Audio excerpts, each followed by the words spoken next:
మన ప్రభువును ప్రియరక్షకుడైన యేసుక్రీస్తు నామంలో మీ అందరికీ వందనాలు. ఈరోజు దేవుని వాగ్దానముగా మత్తయి సువార్త 7వ అధ్యాయం 8వ వచనం. తట్టుడి మీకు తీయబడును. దేవునికి మహిమ కలుగును గాక. ప్రభు అయిన యేసు మనకిచ్చిన వాగ్దానం ఇది.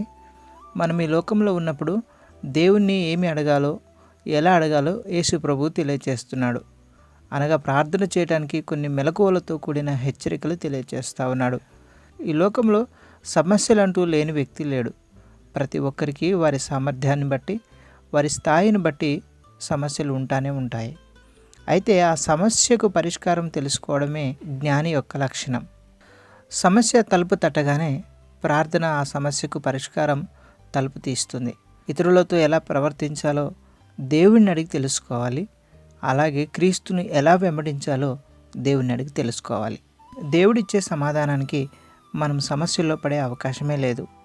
దేవుని సలహాలు పాటించకపోతే అన్ని రకాల సమస్యల వలయంలో పడతాం. ఈ లోకంలో మనల్ని కన్న తల్లిదండ్రులు మనం ఏది అడిగినా ఇవ్వడానికి ప్రయత్నిస్తుంటారు. అయితే మనల్ని ఎంతగానో ప్రేమించిన మన పరలోకపు తండ్రి అంతకంటే ఎక్కువగా అడిగిన వాటికంటే, ఊహించిన వాటికంటే ఎక్కువగా ఇవ్వగలిగిన వాడు. అడిగే ప్రతి వ్యక్తి దేవుని దగ్గర నుంచి పొందుకుంటాడు.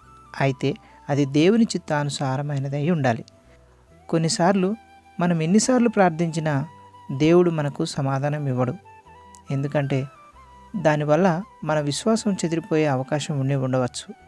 మన ప్రార్థనకు జవాబు ఆలస్యమైన అది దేవుని ఉద్దేశంలో ఒక భాగమై ఉండవచ్చు.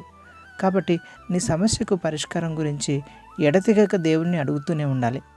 ప్రార్థన ఆలకించు దేవుడు తగిన సమయానికి పరిష్కారం మనకిస్తాడు. అట్టి ప్రార్థన జీవితం మనందరం కలిగి ఉందము గాక. ఆమేన్. ప్రార్థన.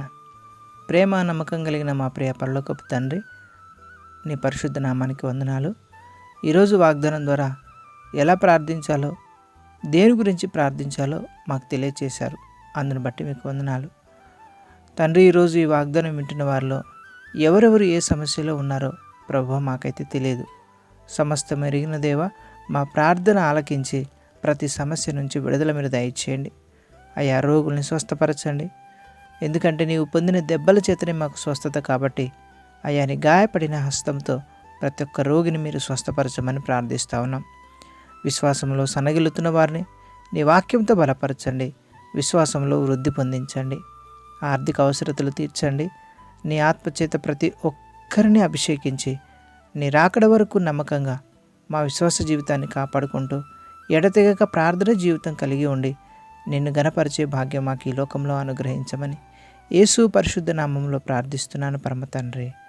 ఆమేన్. ప్రభు అయిన యేసుక్రీస్తు కృప, తండ్రి అయిన దేవుని ప్రేమ, పరిశుద్ధాత్మ దేవుని అన్యోన్య సహవాసం, సమాధానము నిత్యము మనకు తోడైనను గాక.